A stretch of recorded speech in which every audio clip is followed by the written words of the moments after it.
Comedy സിനിമകളിലൊക്കെ എന്ന് പറയുമ്പോൾ അങ്ങ് കെട്ടഴിഞ്ഞ രീതിയിലാണ് ഷാജോൺ ചേട്ടന്റെ പെർഫോമൻസുകളൊക്കെ നമ്മൾ രാമനിലേക്ക് എനിക്ക് ഇപ്പോഴും കാണുമ്പോൾ കൊതിയാണ്, ഇതൊക്കെ ചെയ്യാൻ പറ്റിയല്ലോ ഡയറക്ടറോ റൈറ്ററോ എന്നുള്ള രീതിയിലെല്ലാം നമുക്ക് ഇഷ്ടപ്പെടുന്ന മേഖലയാണ് സിനിമ. സിനിമയിൽ എല്ലാ കാര്യങ്ങളും നമ്മൾ പഠിച്ചുകൊണ്ടിരിക്കുകയാണ്.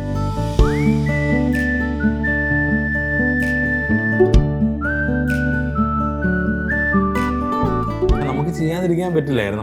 നമ്മുടെ ജോലി കൂടിയാണിത്, മനസ്സിലായില്ല. നമുക്ക് അവരെ പോലെ ഈ അത് നല്ലത് വന്നിട്ട് ചെയ്യാം എന്ന് പറഞ്ഞ് വെയിറ്റ് ചെയ്തിരിക്കാൻ പറ്റില്ല. ബ്രഹ്മപുരം ബഷീർ എന്ന് പറഞ്ഞ അവിടുത്തെ പഞ്ചായത്ത് മെമ്പർ, അത് റിയൽ ലൈഫ് ക്യാരക്ടറാണ്. അദ്ദേഹം ഇപ്പോഴും അവിടെ താമസിക്കുന്ന ഒരു പഞ്ചായത്ത് മെമ്പറാണ് ആയിരുന്നു, ഇപ്പോൾ അല്ല. അദ്ദേഹത്തിൽ നിന്നാണ് കൂടുതൽ ഇൻഫർമേഷൻസ് എനിക്ക് കിട്ടിയത്. കാര്യം നമുക്കൊക്കെ ഇനി എത്ര വർഷം നല്ല വായു ശ്വസിച്ച് നല്ല വെള്ളം കുടിച്ച് എറണാകുളത്ത് താമസിക്കാൻ പറ്റും എന്നുള്ള കാര്യത്തിൽ നമുക്ക് സംശയം തോന്നിപ്പോയി. ആ ഒരു ഡോക്യുമെന്ററി കണ്ടപ്പോൾ തന്നെ സുരേഷ് ഏട്ടൻ ടിനിയെ വിളിച്ച് നിർത്തിയിട്ട് പണ്ട് ടിനി ഒരു സ്റ്റേജിൽ ചെയ്തുകൊണ്ടിരുന്നപ്പോൾ ടിനിയും സുരേഷ് ഏട്ടനെ ഇമിറ്റേറ്റ് ചെയ്ത് തിരിച്ചു വരുമ്പോൾ സുരേഷ് ഏട്ടൻ സൈഡിൽ നിൽക്കുക, ടിനി വിറച്ചു പോയി പറഞ്ഞു.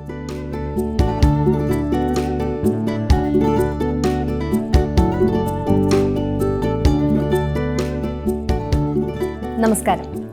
ഇതുവരെ എന്ന ചിത്രത്തിന്റെ വിശേഷങ്ങളുമായി സംവിധായകൻ അനിൽ തോമസും കലാഭവൻ ഷാജോൺ ചേട്ടനും നമുക്കിപ്പോൾ ചേരുന്നു. നമസ്കാരം. നമസ്കാരം. ചിത്രത്തിന്റെ പേര് ഇതുവരെ എന്നാണ്. എന്താണ് ഈ ഇതുവരെ എന്നതുകൊണ്ട് ഉദ്ദേശിക്കുന്നത്? കാരണം ഈ ഇതുവരെ എന്നുള്ള ഒരു ഫ്രേസ് പോസിറ്റീവായിട്ടും നെഗറ്റീവായിട്ടും യൂസ് ചെയ്യാം.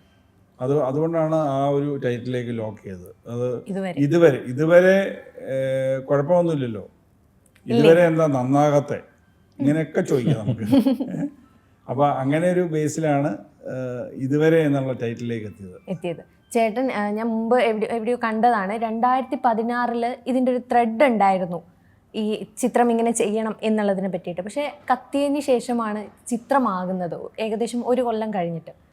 അല്ല, 16 അല്ല, ഒരു 19 ആകുമ്പോഴത്തേനാണ് ഇതിൻ്റെ ഒരു രൂപരേഖ ഉണ്ടായി വരുന്നത്. അതിനുശേഷം ഇത് ശരിക്കും പറഞ്ഞാൽ ബ്രഹ്മപുരത്ത് തീപിടുത്തം നേരത്തെ ഉണ്ടായിട്ടുണ്ട്. ഏറ്റവും വലിയൊരു തീപിടുത്തം ഉണ്ടായത് 2023 അതായത് 13-14 ദിവസത്തോളം എറണാകുളത്ത് നിന്ന് പുക മാറാതെ നിന്നൊരു ഏറ്റവും വലിയൊരു ഹെൽത്ത് ഇഷ്യൂ എല്ലാം ഉണ്ടായ ഒരു കാലഘട്ടമാണ് അത്. ചേട്ടൻ ഞാൻ ഇവിടെ താമസിച്ചു 2016 ഇവിടെ താമസിച്ചത്. അപ്പോൾ താമസിച്ച് തുടങ്ങിയതിന് ശേഷമാണ് ഈ ബ്രഹ്മപുരത്തെ കുറിച്ചുള്ള ഒരു നോളജും കാര്യങ്ങളൊക്കെ വരുന്നത്. അപ്പോൾ അതിനെക്കുറിച്ച് കൂടുതൽ അറിയാൻ പലരുമായിട്ട് സംസാരിച്ച് ഇങ്ങനെ വന്നപ്പോൾ ഇത് വലിയൊരു വിപത്താണ് എന്നുള്ള മനസ്സിലാക്കി ഇതിൻ്റെ ഒരു പാസ്റ്റ് ഹിസ്റ്ററിയിലേക്ക് പോയി, ഇതെങ്ങനെ ഇവിടെ വന്നു എന്നുള്ളത്. അപ്പോൾ അതിൻ്റെ ഒരു നറേറ്റീവിലേക്ക് പോയി ഇങ്ങനെയൊരു ക്യാരക്ടർ ഷാജോൺ ചെയ്യുന്ന വിക്രമൻ നായർ എന്ന ക്യാരക്ടറിലേക്ക് ലോക്കായി. അങ്ങനെയാണ് അതിൻ്റെ ഒരു കഥയിലേക്ക് വന്നത്. ഈ കഥ കേട്ടപ്പോൾ തന്നെ ഇത് ചെയ്യണം എന്ന് തോന്നിയതിന് ഒരു കാരണം എന്താണ്? ഒരു കാരണം ഈ ക്യാരക്ടറിന്റെ പ്രത്യേകത തന്നെയാണ്. കാര്യം ഒരുപാട് ഇമോഷൻസിലൂടെ പോകുന്നൊരു ക്യാരക്ടറാണ്. അപ്പം നമ്മളൊരു ആക്ടർ ആയതുകൊണ്ട് തന്നെ ഇത്തരത്തിലുള്ള ക്യാരക്ടേഴ്സൊക്കെ നമ്മളെ തേടിയെത്തുക എന്ന് പറയുന്നൊരു വലിയ ഭാഗ്യമായിട്ട് കരുതുന്നതാണ്, വലിയൊരു ഭാഗ്യമാണത്. അപ്പം അതുകൊണ്ട് ഒരു വൺ ലൈൻ കേട്ടോണ്ട് ഞാൻ അല്ലേട്ടൻ നമുക്കിത് ചെയ്യണം എന്ന് പറഞ്ഞു. രണ്ടാമത്തെ കാര്യം എന്ന് പറഞ്ഞു കഴിഞ്ഞാൽ ഞാനൊരു കൊച്ചി നിവാസിയാണ്. ഞാനൊരു 18-19 വർഷമായിട്ട് എറണാകുളമാണ് താമസം. അതുവരെ ഈ ബ്രഹ്മപുരത്തെക്കുറിച്ച് ഒന്ന് ജസ്റ്റ് പത്രത്തിൽ എന്തെങ്കിലും ന്യൂസ് വരുമ്പോൾ ഒന്ന് വായിച്ചു വിടുക എന്നുള്ളതല്ലാതെ അതിനെക്കുറിച്ച് അത്ര സീരിയസ് ആയിട്ടൊന്നും ചിന്തിച്ചില്ല. കാര്യം നമ്മളെ ബാധിക്കുന്ന ഒരു കാര്യം അല്ലാത്തതുകൊണ്ട് തന്നെ അതിനകത്തോട് നമ്മൾ കൂടുതൽ ശ്രദ്ധിക്കേണ്ട കാര്യമില്ല എന്ന് ഞാൻ വിചാരിച്ചിരുന്നത്. പക്ഷേ ഈ ഒരു കഥ എന്ന് പറഞ്ഞു കഴിഞ്ഞപ്പോഴാണ് നമുക്ക് അടുത്ത് ഇങ്ങനെ ഒരു ദുരന്തം ഉണ്ടല്ലോ എന്ന് ഞാൻ വിചാരിച്ചതും. പലയിടത്തോട് പറഞ്ഞു, ഞാനൊരു ഡോക്യുമെൻ്റ് തരാം ഷാജോനൊന്ന് കണ്ടു നോക്കുമെന്ന് പറഞ്ഞു. സത്യം പറഞ്ഞ് ഞെട്ടിപ്പോയി.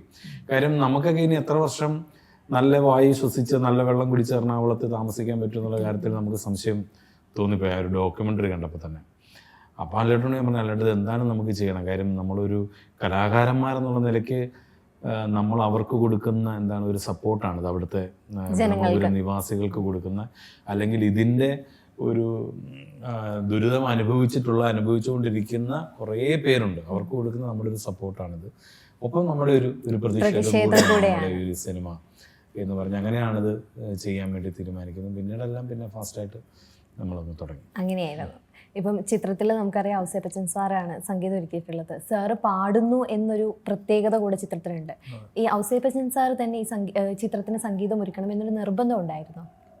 തീർച്ചയായിട്ടും ഉണ്ട്. കാരണം തൊട്ട് മുമ്പുള്ള മിന്നാമിനിങ് എന്ന് പറഞ്ഞ പടം സാറ് തന്നെയാണ് ചെയ്തത്. കാരണം ഒരു ലെജൻഡറി ആയിട്ടുള്ള ഒരു മ്യൂസിക് ഡയറക്ടറാണ്. നമുക്കെല്ലാം അറിയാം.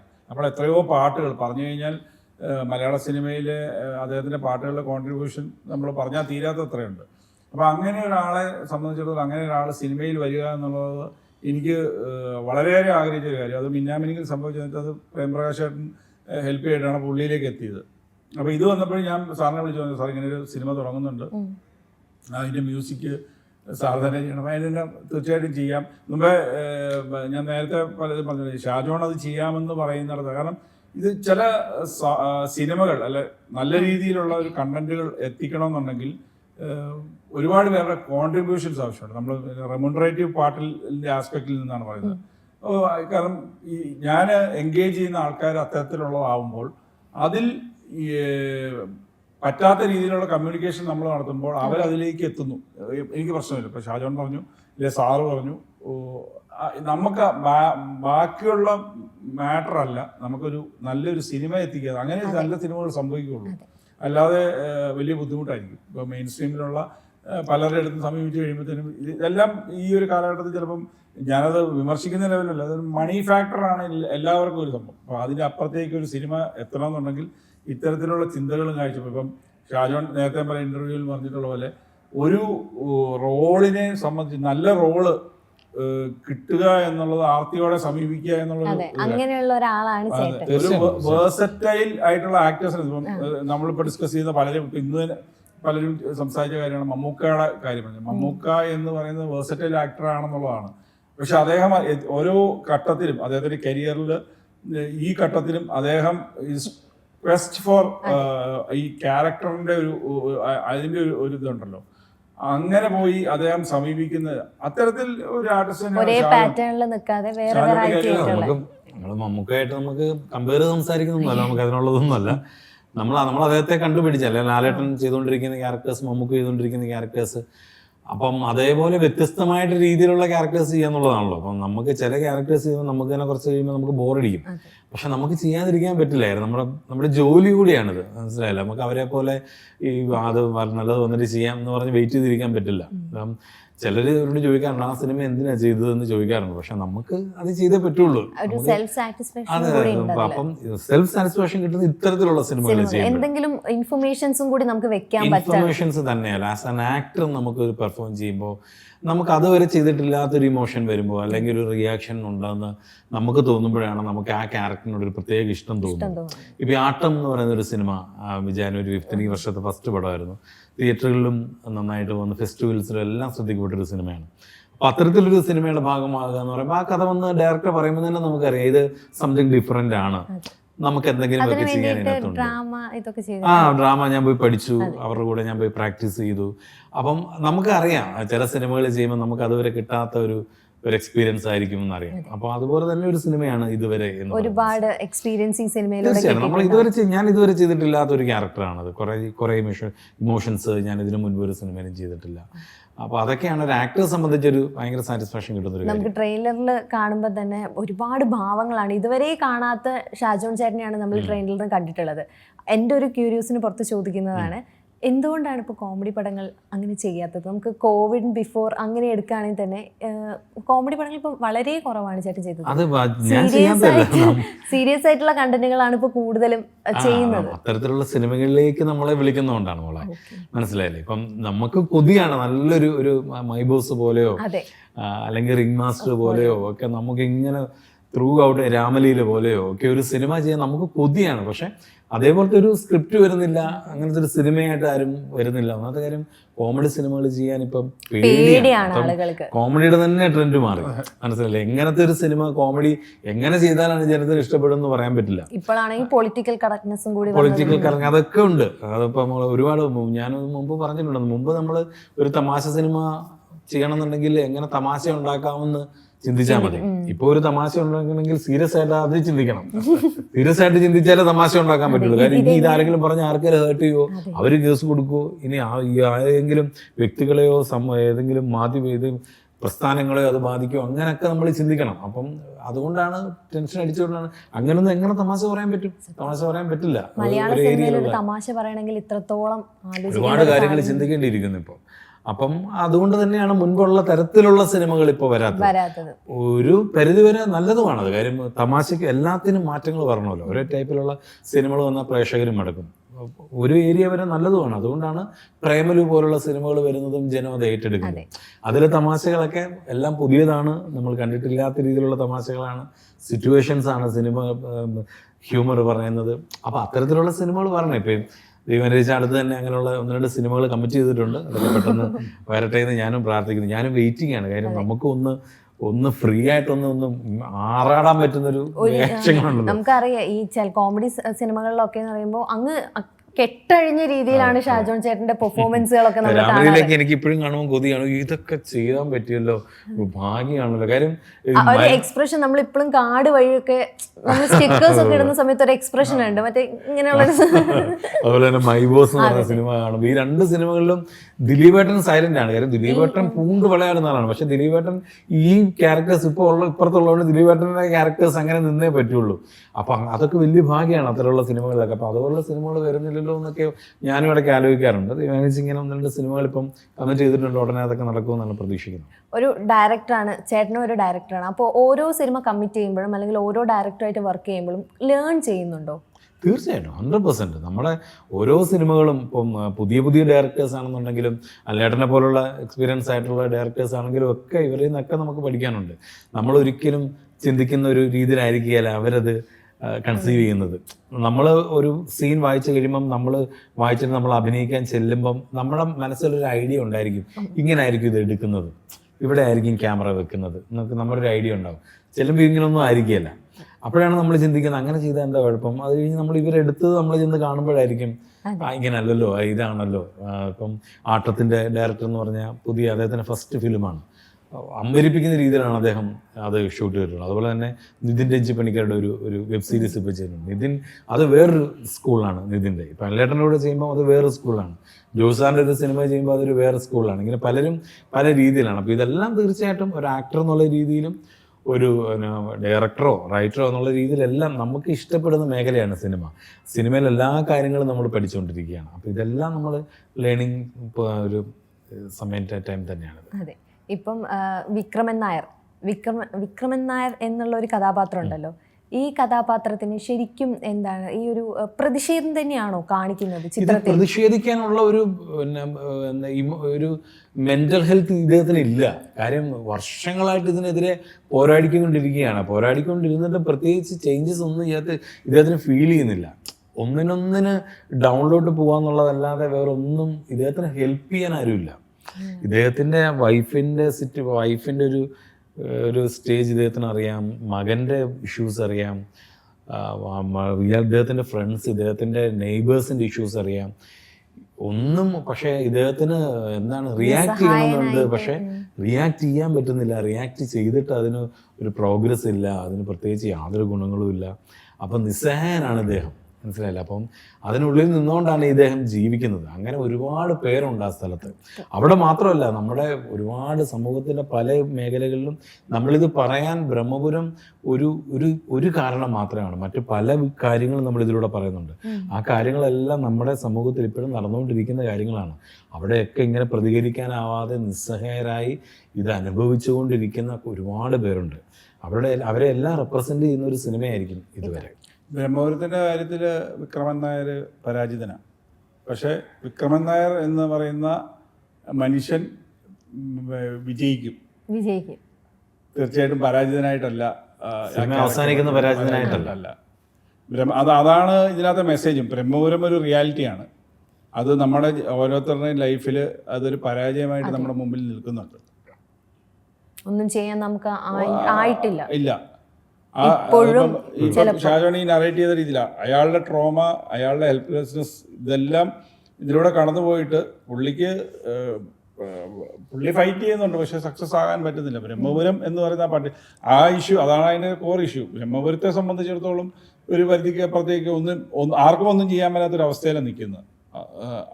പക്ഷെ ഈ വിക്രമൻ നായർ എന്ന് പറയുന്ന ക്യാരക്ടർ സമൂഹത്തിന് കൊടുക്കുന്ന മെസ്സേജ് അങ്ങനെയല്ല, നമുക്ക് വിജയിക്കാൻ പറ്റും എന്ന് അദ്ദേഹം ഒരു മെസ്സേജ് കൊടുക്കുന്നുണ്ട്. ഈ ചിത്രം തുടങ്ങുന്നതിന് മുമ്പ് സ്ഥലം പോയി സന്ദർശിക്കുക, ആൾക്കാരുമായി സംസാരിക്കുക, അങ്ങനെ ഉണ്ടായിട്ടുണ്ടായിരുന്നു? റിയാലിറ്റി കാര്യങ്ങൾ ചെയ്യുമ്പോൾ നമ്മൾ വർഷങ്ങളായിട്ട് ഒരുപാട് പേരെ പോയി കണ്ടു. സമീപത്തുള്ള വീടുകളിൽ പോയി സംസാരിച്ചിട്ടുണ്ട്. അതുമായിട്ട് ബന്ധപ്പെട്ട് ഇതിനകത്ത് രാജേഷ് ശർമ്മ ചെയ്യുന്നൊരു ക്യാരക്ടർ ബ്രഹ്മപുരം ബഷീർ എന്ന് പറഞ്ഞ അവിടുത്തെ പഞ്ചായത്ത് മെമ്പർ, അത് റിയൽ ലൈഫ് ക്യാരക്ടറാണ്. അദ്ദേഹം ഇപ്പോഴും അവിടെ താമസിക്കുന്ന ഒരു പഞ്ചായത്ത് മെമ്പറാണ് ആയിരുന്നു, ഇപ്പോൾ അല്ല. അദ്ദേഹത്തിൽ നിന്നാണ് കൂടുതൽ ഇൻഫർമേഷൻസ് എനിക്ക് കിട്ടിയത്. കാരണം പല ഘട്ടത്തിലെ എഴുത്തിൻ്റെ ഘട്ടത്തിലൊക്കെ അദ്ദേഹത്തെ പോയി കാണുമ്പം ഒരുപാട് ഇൻപുട്സ് അദ്ദേഹം തന്നിട്ടുണ്ട്. അതുപോലെ തന്നെ വേറെ മൾട്ടിപ്പിളായിട്ട് അവിടുന്ന് മാറി താമസിക്കാൻ നിർബന്ധിതരായ ആൾക്കാർ, അങ്ങനെയുള്ള ഓരോരുത്തരുടെയും, കാരണം നമ്മുടെ സമൂഹത്തിൽ ഇത് നടന്നല്ലോ എന്നുള്ളൊരു ചിന്ത വരുമ്പോഴാണ് നമ്മൾ അമ്പരന്ന് പോകുന്നത്. കാരണം വെച്ചാൽ നമ്മുടെ ഇടയിൽ ഇങ്ങനെയുള്ള ഒരു കാരണം, ഒരു എന്താ പറയുക, ഒരു റീസണിങ്ങും ഇല്ലാതെ, ഒരു ആലോചനയും ഇല്ലാതെ ഇങ്ങനെ കാര്യങ്ങൾ ഇവിടെ നടക്കുന്നല്ലോ എന്നുള്ളതാണ്. അതാ ഞാൻ പറഞ്ഞത്, ബ്രഹ്മപുരം ഇപ്പോഴും ഇവിടെ അവശേഷിക്കുന്നു. അതൊരു ചോദ്യചിഹ്നമായി തന്നെ ഇവിടെ അവശേഷിക്കുക. അത് തന്നെയാണ് തലക്കെട്ടിൽ ഉന്നയിക്കുന്ന ചോദ്യം. ഇതുവരെ എന്താണ്, ഏത്, എങ്ങനെ വേണമെങ്കിലും വ്യാഖ്യാനിക്കാം. ഇപ്പം ബ്രഹ്മപുരത്തിൻ്റെ ഒരു കാര്യം പറയുകയാണെങ്കിൽ തന്നെ അവിടെ ഇപ്പോഴും അനുഭവിച്ചുകൊണ്ടിരിക്കുന്നുണ്ട് ഓരോ ആൾക്കാർ ശ്വാസം മുട്ടിയും അങ്ങനത്തെ ഒരുപാട് കാര്യങ്ങൾ. ഇപ്പം ട്രെയിലർ നോക്കുമ്പോഴും ഒരുപാട് കാര്യങ്ങൾ അതുപോലെ ഇങ്ങനെ മിന്യമായുന്നുണ്ട്. ഒരാഴ്ചയോളം എറണാകുളം സിറ്റി അടച്ചിട്ട നിലയിൽ എന്നൊക്കെ പറയുമ്പോൾ എന്തൊക്കെ ബുദ്ധിമുട്ടുകൾ ഉണ്ടായിട്ടുണ്ടാകും. ഈ കാര്യങ്ങളൊക്കെ സിനിമയിൽ പ്രതിഫലിക്കുന്നുണ്ടോ? പിന്നെ തീർച്ചയായിട്ടും അതിൻ്റെ ഒരു ആസ്പെക്ട് ഇതിൻ്റെ സ്ഥാപിതമായ കാലഘട്ടത്തിലൂടെ വന്നിട്ട് പറയുമ്പോൾ അതിൻ്റെ ഒരു വിപത്ത്, ഞാൻ പറഞ്ഞ് അതിൻ്റെ വിക്രമൻ നായരെ സംബന്ധിച്ചിടത്തോളം അയാൾ ജീവിച്ചതും അയാളുടെ ലൈഫുമായിട്ട് ബന്ധപ്പെട്ട് ബ്രഹ്മപുരമായിട്ടുള്ളത് അത് പരാജയമാണ്. അത് സമൂഹത്തിനുള്ള ഒരു ചോദ്യം തന്നെയാണ്. കാരണം വെച്ചാൽ വിക്രമൻ നായർ പരാജയപ്പെട്ടു. അങ്ങനെ പരാജയപ്പെട്ട് നമ്മൾ ഓരോരുത്തരും ഇവിടെ ജീവിക്കുന്നുണ്ട്. അത് ഇപ്പോഴും ഇവിടെ അവശേഷിക്കുന്നു. അത് ആരുടെയിലെ കുഴപ്പമാണെന്നുള്ളത് അത് സമൂഹം ചിന്തിക്കേണ്ടതാണ്. അത് മാറ്റാൻ പറ്റില്ല. കാരണം രസകരമായ ഒരു വലിയൊരു കോമഡി എനിക്ക് തോന്നിയൊരു സാധനം എന്ന് വെച്ചാൽ, ഒരാഴ്ച മുമ്പ് എറണാകുളം കളക്ടർ അവിടെ പോയി നിന്ന് നനയ്ക്കുക തീ പിടിക്കാതിരിക്കാൻ. പേപ്പറിൽ ന്യൂസ് വന്നതാണ്. അതായത് കഴിഞ്ഞ മാർച്ചിലല്ലേ തീ പിടിച്ചത്. സാധാരണ ജനുവരി, ഫെബ്രുവരി അല്ലെ മാർച്ച്, പല വർഷങ്ങളിലും അങ്ങനെയാണ് തീ പിടിച്ചിട്ടുള്ളത്. അവർ പറയുന്നത് ഈ ഓവർ ഹീറ്റ് അതുപോലുള്ള കാര്യങ്ങളാണ് അവർ പറയുന്ന കാരണം. അത് ഉണ്ടാകാതിരിക്കാൻ ഇത് അവിടുന്ന് ആറ്റിൽ നിന്ന് വെള്ളം പമ്പിയത് നനച്ചിട്ടിരിക്കുക. നനവുണ്ടെങ്കിൽ തീ പിടിക്കുകയല്ലോ എന്ന്.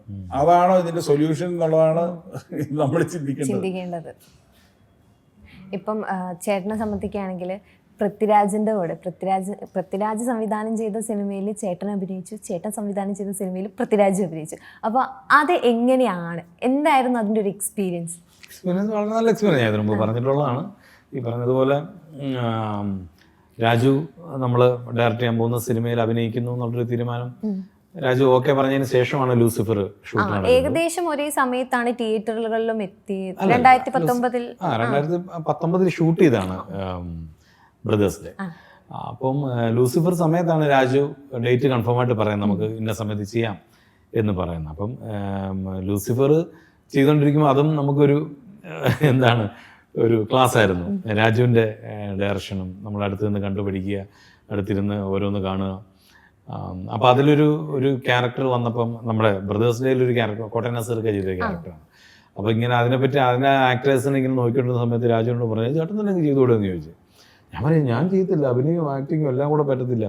അങ്ങനൊന്നും കുഴപ്പമൊന്നുമില്ല, ഞാൻ തന്നെ കണ്ടില്ല ഇപ്പോൾ ലൂസിഫറിനത് ഞാൻ അഭിനയിക്കുന്നുണ്ട്, ഇതൊക്കെ അങ്ങ് നടന്നു പോകും ചേട്ടാ, ഒന്നും ടെൻഷൻ അടിക്കുന്നത്. ഞാൻ പറഞ്ഞു രാജുവിനത് പറയാം, നമുക്കത് പറ്റില്ല എന്ന് പറഞ്ഞിട്ട് അതിന് ശേഷമാണെങ്കിലും ആലോചിച്ചാണ് കോട്ടയം നസീർക്ക് ആ ക്യാരക്ടർ ചെയ്തത്. അപ്പം രസമായിരുന്നു. അപ്പം അതിനുശേഷമാണ് നമ്മുടെ സിനിമയിലോട്ട് അപ്പം എന്നോട് പറഞ്ഞു, ഞാൻ എൻജോയ് ചെയ്യാൻ വരുന്ന ലൊക്കേഷനാണ്, എനിക്ക് ഒരു ടെൻഷനും തരണ്ട, നമുക്ക് പൊളിക്കാം നമുക്ക് എന്ന് പറഞ്ഞു. അപ്പോൾ രാജു മാക്സിമം എൻജോയ് ചെയ്ത ഒരു സിനിമയായിരുന്നു.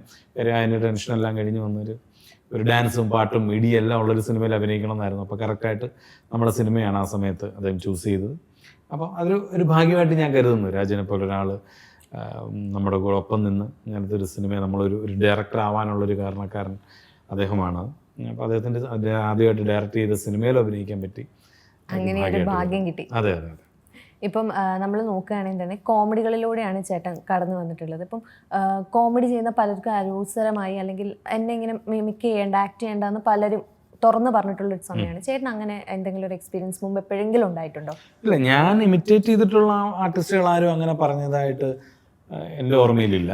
പിന്നെ പലരും അങ്ങനെയുണ്ട്, ഇഷ്ടപ്പെടാത്തവരുണ്ട്. മധുസാറിനെ ഇമിറ്റേറ്റ് ചെയ്യുന്നത് ഇഷ്ടമല്ല, അടുത്ത അശോകൻ ചേട്ടൻ പറഞ്ഞു അസീസ് ചെയ്യുന്ന ഇഷ്ടമല്ല. അത് ഓരോരുത്തരുടെ പേഴ്സണൽ അവരുടെ ഇഷ്ടങ്ങളാണ്. അപ്പോൾ നമുക്ക് അവരെ കുറ്റം പറയാൻ പറ്റില്ല. പിന്നെ മിമിക്രി ചെയ്യാന്ന് പറയുമ്പോൾ നമുക്ക് കുറച്ച് എക്സാഗ്രേറ്റ് ചെയ്താലേ അത് വർക്ക് ആവുള്ളൂ.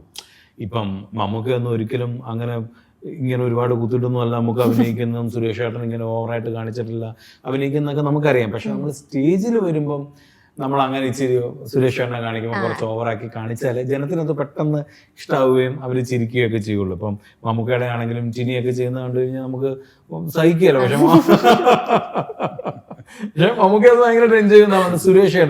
സുരേഷ് ഏട്ടൻ ടിനിയെ വിളിച്ചു നിർത്തിയിട്ട് പണ്ട് ടിനി ഒരു സ്റ്റേജിൽ ചെയ്തുകൊണ്ടിരുന്നപ്പോൾ ടിനിയും സുരേഷ് ഏട്ടനെ ഇമിറ്റേറ്റ് ചെയ്ത് തിരിച്ചു വരുമ്പോൾ സുരേഷ് ഏട്ടൻ സൈഡിൽ നിൽക്കുക, ടിനി വിറച്ചു പോയെന്ന് പറഞ്ഞു. പക്ഷെ സുരേഷ് ഏട്ടൻ തോളെ തട്ടി അഭിനയിച്ച് ടിനി ചെയ്യണമെന്ന് പറഞ്ഞ് ഞങ്ങളുടെ മിമിക്രി അസോസിയേഷന്റെ ചീഫ് പാറ്റേണാണ് സുരേഷ് ഏട്ടൻ, സുരേഷ് ഗോപി എന്ന് പറഞ്ഞത്. സുരേഷ് ഏട്ടൻ ഞങ്ങളുടെ ഒപ്പം നിന്നിട്ട് സുരേഷ് ഏട്ടൻ തന്നെ സുരേഷ് ഏട്ടൻ ഇമിറ്റേറ്റ് ചെയ്ത് സുരേഷ് ഏട്ടനെ ഇമിറ്റേറ്റ് ചെയ്യുന്ന ദിലീപ് ഏട്ടൻ അടക്കം ഞാനടക്കം ചിനി ടോം അടക്കം ഞങ്ങളൊരു 8-10 പേര് അപ്പുറത്ത് ഇപ്പുറത്ത് സുരേഷ് ഏട്ടൻ നടക്കുമെന്ന് ഞങ്ങൾ ഒരുമിച്ച് നമ്മുടെ ഒരു ചാനലിന് വേണ്ടി ഷോ ചെയ്ത് അതപ്പോൾ അത് എൻജോയ് ചെയ്യുന്നവരുണ്ട്. അത് ഓരോരുത്തരുടെ പേഴ്സണൽ ആയിട്ടുള്ള ഓരോ കാര്യങ്ങളാണ്, നമുക്ക് അവരെ കുറ്റം പറയാൻ പറ്റില്ല. ഈ സിനിമ ഫുള്ളി നമുക്കൊരു സീരിയസ് മോഡായിട്ടുള്ള കാര്യങ്ങളാണ്. ഒരു സ്ഥലത്ത് പോലും നമുക്ക് ചിരിക്കാൻ ഉള്ളതൊന്നുമില്ല, ചിന്തിക്കാനുള്ളതേ ഉള്ളൂ. തീർച്ചയായിട്ടും. അല്ല ഇപ്പം ചിരിക്കുക അല്ലെങ്കിൽ ഹ്യൂമറിന് ഒട്ടും എലമെന്റ് ഇല്ലാത്ത ഹ്യൂമറിന് എലമെന്റ് ഒന്നുമില്ല. ഹ്യൂമറസ് ആയിട്ടുള്ള ഒരു നറേറ്റീവ് അല്ല ഇതിന്റെ. കാരണം അത് ആവശ്യപ്പെടുന്ന ഒരു ട്രീറ്റ്മെന്റും അല്ല, അങ്ങനെയുള്ള ക്യാരക്ടേഴ്സും അല്ല. അപ്പം അതുകൊണ്ട് അതിൻ്റെതായ ലെവലിലുള്ള ഒരു ട്രീറ്റ്മെന്റ് ആണ്. ഒരു ഫാമിലിയിലൂടെ പോകുന്ന, ഫാമിലിക്ക് റിലേറ്റ് ചെയ്യാൻ പറ്റുന്ന ഒരുപാട് കാര്യങ്ങളുണ്ട്. അത്തരത്തിലുള്ള ഒരു ട്രീറ്റ്മെന്റ് ആണ് ചിത്രം. ഇപ്പം സമകാലികമായ കാര്യങ്ങളാണ് സിനിമകളിലൂടെ ഇപ്പം കൂടുതലായിട്ട് നമുക്കറിയാം. സമകാലികമായിട്ടുള്ള ഒരുപാട് ചിത്രങ്ങൾ വന്നു. എല്ലാ ചിത്രങ്ങളും ഒരുവിധം നല്ല രീതിയിൽ വിജയിക്കുകയും ചെയ്തിട്ടുണ്ട്. നമുക്ക് ഒന്നാമത്തെ ജീവിതമായിട്ട് നമുക്കത് ഒരുപാട് റിലേറ്റ് ചെയ്യാൻ പറ്റും. അതുപോലെ ഈ സിനിമയും ഭയങ്കരമായിട്ട് റിലേറ്റബിൾ ആണ്, അല്ലെ? അതിന് വേണ്ടിയിട്ടുള്ള കണ്ടൻസുകളൊക്കെ ഈ സിനിമയിൽ ഉണ്ട് താനും. ഉണ്ട് തീർച്ചയായിട്ടും. ഇതിപ്പം ബ്രഹ്മപുരം എന്ന് പറയുന്നത് കൊച്ചിയെ സംബന്ധിച്ചുള്ളതാണ്. ഇതുപോലുള്ളൊരു വിപത്ത് ട്രിവാൻഡ്രത്ത് ഉണ്ടായിരുന്നു. ഇപ്പം വെളുപ്പിൽശാല, അത് ഒരു പരിധിവരെ അവര്, എനിക്കൊന്ന് താങ്കൾ കോഴിക്കോട്ടൊന്നും ആയതുകൊണ്ട് കോഴിക്കോടുണ്ട്, അതിന്റെ പേര് ഞാൻ മറന്നുപോയി, അവിടെയും ഉണ്ട് ഇത്തരത്തിലുള്ള ഞെളിയൻപറമ്പ്. ഇതിങ്ങനെ ഒരു ഞെളിയൻപറമ്പ്, ഒരു ബ്രഹ്മപുരം, ഒരു വെളുപ്പിൽശാല എല്ലാം ഓരോ സിറ്റിയുടെ സബേബ്സിൽ ഇങ്ങനെ കടന്നിട്ട് ഇത് ശരിക്കും പറഞ്ഞാൽ വൻ എൻവയറമെന്റൽ ഇഷ്യൂ ആണ്. കൊച്ചി മാത്രം ഇത്ര വലിയ ഇഷ്യൂ ആയിട്ട് കത്തിയിട്ടുള്ളൂ. കൊച്ചി കത്തിയിട്ട് ഒരു ടൈമൊക്കെ ഞെളിയൻപറമ്പ് ചെറുതായിട്ടൊന്ന് കത്തിയിട്ടുണ്ടായിരുന്നു. ഉണ്ട്. പക്ഷെ അതല്ല നമുക്കുള്ള പോകുമ്പോഴേ ഇപ്പം അവിടെ ഞങ്ങൾ അടുത്ത് ഷൂട്ട് ചെയ്ത് കൊച്ചിൻ കടലാസ് എന്ന് പറഞ്ഞ ഒരു ഫാക്ടറി ഉണ്ട്. അതിന്റെ ഉടമയായിട്ട് സംസാരിച്ചപ്പം പുള്ളി പറഞ്ഞൊരു കാര്യമുണ്ട്. ഇതിനകത്ത് ഈ റീസൈക്ലിംഗ് എന്ന് പറഞ്ഞാണ് ഇവര് ഇവിടെ സ്ഥാപിച്ചിരിക്കുന്നത്. അവിടെ നടക്കുന്ന ഏക റീസൈക്ലിംഗ് JCB വെച്ചിട്ട് ചെയ്തിട്ട് ഇളക്കുന്നത് മാത്രമാണ്, ഇളക്കിയിട്ട് തിരിച്ച് അവിടെ കൊണ്ടിടും. അതാണോ റീസൈക്ലിംഗ് എന്ന് പുള്ളി ഡെയിലി കണ്ടോണ്ടിരിക്കുന്ന. അപ്പൊ അത്തരത്തിലുള്ള കാര്യം, കോടിക്കണക്കിന് രൂപ അവിടെ ഇൻവെസ്റ്റ്മെന്റ് ഉണ്ട്. ഈ നമ്മുടെ നികുതിദായകന്റെ പണമാണ് അവിടെ ഇൻവെസ്റ്റ് ചെയ്യപ്പെടുന്നത്. ഇതിങ്ങനെ പ്രൊലോങ് ചെയ്തത് എത്ര നാൾ ഇങ്ങനെ പോകും? ഇപ്പം കഴിഞ്ഞ വർഷം നമ്മുടെയൊക്കെ ഒരു വിട്ടിത്തരം, ഞങ്ങൾ അവിടെ ഷൂട്ട് ചെയ്യുമ്പോൾ അതിന് 1-2 വിഷ്വൽസ് കണ്ടതിനകത്തൊക്കെ വൻ കോമഡിയാണ്. തീ കത്തിയപ്പത്തേനും ഏതോ ഒരു ലേക്കിൽ പോയി ഒരു ബക്കറ്റ് വെള്ളം എടുത്തുകൊണ്ട് ഹെലികോപ്റ്റർ പോകുന്നവരെയുള്ള വിഷ്വൽ ഇവിടെ കണ്ടായിരുന്നു.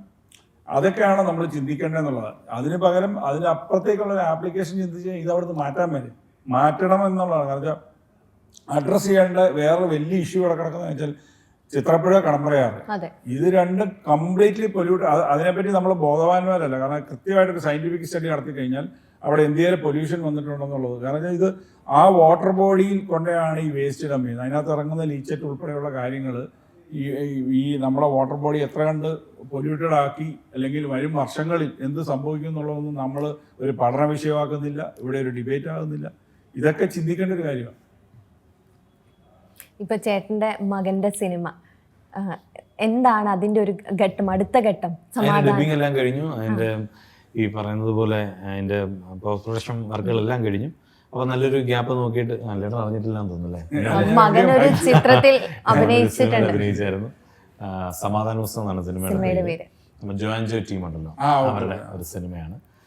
എല്ലാം ഫുൾ യങ്സ്റ്റേഴ്സിനെ വെച്ചിട്ടുള്ളത്. പിന്നെ നമ്മുടെ മാത്യൂസും അവരെല്ലാവരും, സിജു വിൽസൺ, അവരൊക്കെ ഉണ്ട്. അപ്പൊ എനിക്ക് തോന്നുന്നു മിക്കവാറും മാർച്ച് ഏപ്രിൽ ഒരു നല്ലൊരു ടൈം ഗ്യാപ്പ് നോക്കിയിട്ട് റിലീസ് ചെയ്യാൻ വേണ്ടി ഇരിക്കുകയാണ്. എങ്ങനെയുണ്ട് മകന്റെ അഭിനയം? കണ്ടിട്ടേ ഇല്ല, ഞാൻ ലൊക്കേഷനിൽ പോയില്ല. നമ്മുടെ ഫോർ മ്യൂസിക് ആണ് അതിന്റെ RR. അപ്പൊ അവരെന്നോട് പറഞ്ഞു, ചേട്ടാ വന്നാ ഇത് കാണാൻ പറഞ്ഞു. ഞാൻ അങ്ങോട്ടും ഞാൻ പോയില്ല. ഞാനത് ഫസ്റ്റ് തിയേറ്ററിൽ കാണാമെന്ന് വിചാരിച്ചിട്ടിരിക്കുകയാണ്.